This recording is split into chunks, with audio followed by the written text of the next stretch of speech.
Shalom, shalom, mes bien-aimés en Jésus-Christ de Nazareth. Aujourd'hui, je viens avec un message très important pour toi qui porte sur l'esprit de la peur. Es-tu un disciple ou une disciple de Christ, courageux comme David ou courageuse? Alors, la peur est l'ennemi de ta foi, tout comme le doute, car nous savons que Satan, il ne peut rien faire sans cet esprit de la peur, parce que c'est cet esprit qu'il exploite, c'est cet esprit qu'il utilise comme son soldat, qu'il envoie en premier, parce qu'il sait qu'il ne peut pas parvenir sans cet esprit de la peur dans ta vie. Parce que si tu as du courage, tu vas le tenir tête, comme David a tenu tête à Goliath en Christ, en l'Éternel. Alors la peur paralyse, neutralise, te fait oublier même ce que tu as appris. Par exemple, si tu te trouves en salle d'examen, tu te retrouves à paniquer parce que peut-être tu as lu une question que tu ne connais pas, alors tu commences à paniquer, est-ce que je vais réussir? Donc la peur de l'échec commence à te faire oublier. Tu commences à être tétanisé par la peur, tu commences à oublier tout ce que tu as appris, alors que tu n'es pas médiocre. Alors si tu échoues, ce n'est pas parce que tu n'as pas étudié, mais c'est parce que cette peur a certainement pris le contrôle et t'a fait oublier tout ce que tu as appris et tu n'as pas pu réussir. Alors cette peur-là est là pour désactiver ta foi. Elle est là pour faire disparaître le bouclier de la foi qui est en toi. Et ce bouclier de la foi, dès que ce bouclier de la foi disparaît, alors tu es vulnérable. Ta protection, parce que nous savons que la foi, c'est ce qui plaît à Dieu. Parce que si tu n'as pas la foi, alors c'est un peu comme si tu méprisais son pouvoir, sa puissance en toi. Parce que par la foi, tout est possible pour celui qui croit. Alors, nous allons parler de quelques formes de peur. Par exemple, la peur de vieillir seul célibataire peut te pousser à accepter le premier venu sans consulter Dieu. Est-ce que celui qui vient, est-ce que c'est l'homme de ta vie? Est-ce que tu as pris le temps dans la prière et le jeûne pour consulter Dieu?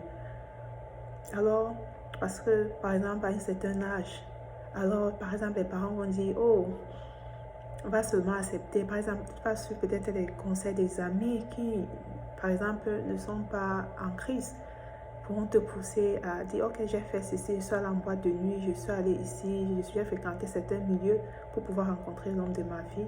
Non, il faut t'attendre à l'Éternel dans la prière, dans la louange, dans l'adoration, il faut t'attendre à l'Éternel. Parce que si tu as peur de vieillir seul, célibataire, à un certain moment, tu vas perdre le contrôle et tu pourras accepter le premier venu qui certainement pourrait être le fils de Pharaon qui va t'empêcher de faire la volonté de Dieu. Alors la peur même aussi d'être rejeté peut te pousser à rester seul dans ton coin, à ne pas vouloir adhérer des groupes chrétiens, des communautés chrétiennes, où tu vas apprendre beaucoup de choses, où tu vas être encouragé à rechercher Dieu. Parce que plus tu te rapproches de ceux qui aiment Dieu, qui ont le cœur sur le Seigneur, la bonne compagnie, alors même ce courage-là, tu vas bulle en toi le courage de pouvoir, parce que tu vas voir les autres autour de toi parler de Jésus. Et cela va te donner le courage de pouvoir aussi parler de Jésus. Donc, c'est important d'adhérer au groupe de prière, au groupe chrétien. Amen. La peur aussi de l'échec. Nous avons parlé de la peur de l'échec, la peur de la critique peut t'amener à avoir honte même de parler de Jésus, À Jésus qui te dit que si tu as honte de parler de lui, lui-même, il aura honte de parler de toi à son Père. Alors, il ne faut pas avoir honte de parler de Jésus.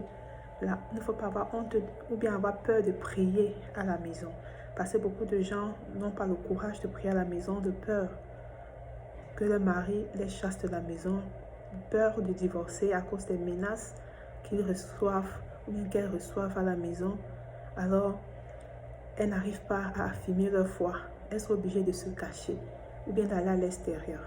Alors, Ça, c'est notre forme de peur à combattre. Nous avons également la peur du lendemain qui peut te pousser à chercher secours.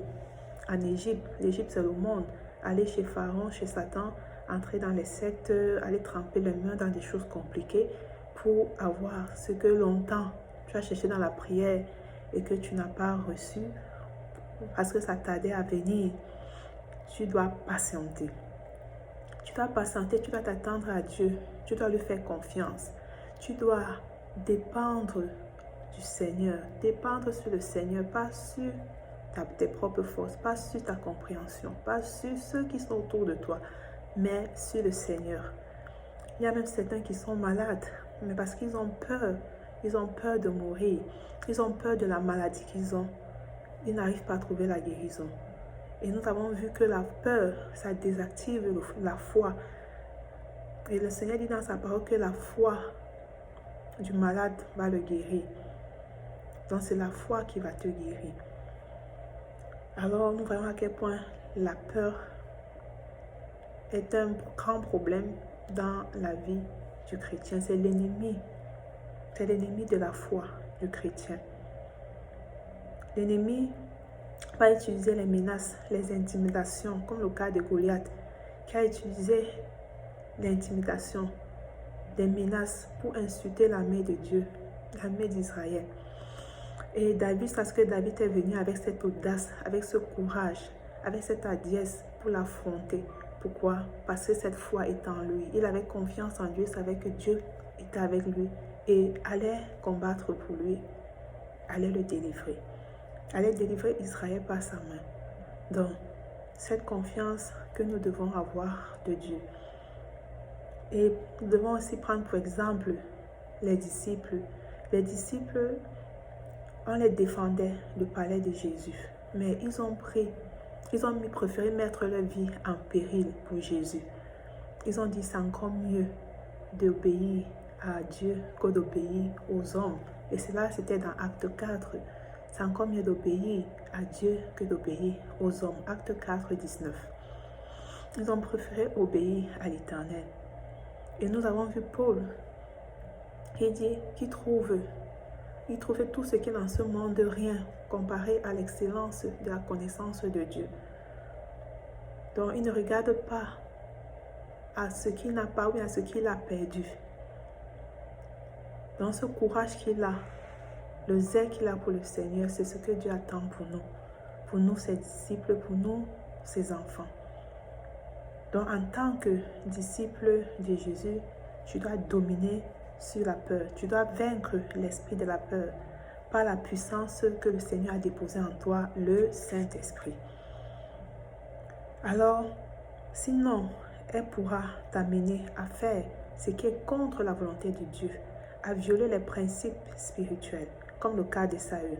Nous avons vu comment Saül a préféré désobéir à Dieu et à offrir des holocaustes à la place de Samuel, parce que Samuel tardait à venir. Il a préféré écouter le peuple, l'opinion du peuple, parce qu'il avait peur de ce que le peuple pouvait penser, pouvait partir, l'abandonner, et la peur même de la défaite, alors que Dieu était avec lui. Et Dieu lui donnait toujours la victoire.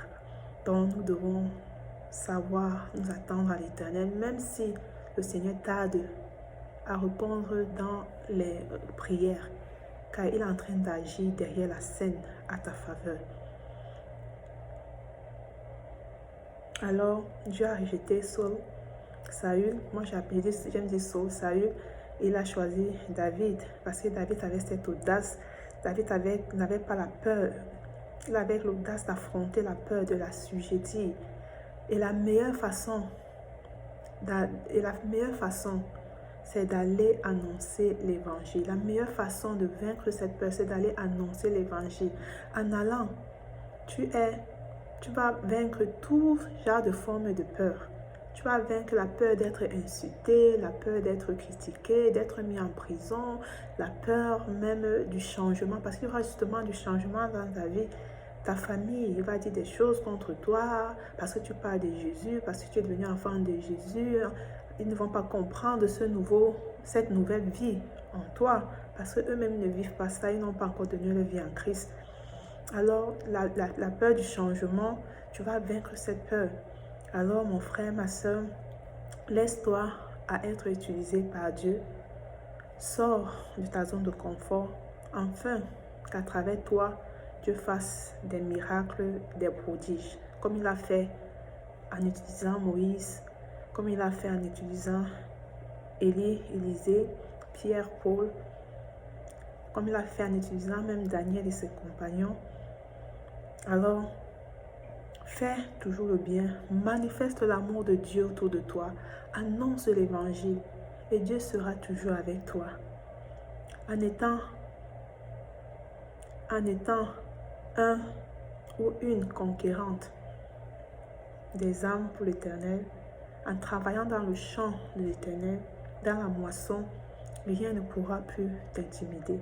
Comme Gédéon, je vais dire, vaillante guerrière, sois courageuse, va avec cet esprit de force, d'amour et de sagesse que Dieu t'a donné, Alléluia. Pour œuvrer pour l'avancement de l'œuvre du Seigneur et pour conquérir les âmes pour Jésus. Les élus qui ne sont pas encore dans la bergerie. Que Dieu te bénisse. Que Dieu te bénisse. Shalom.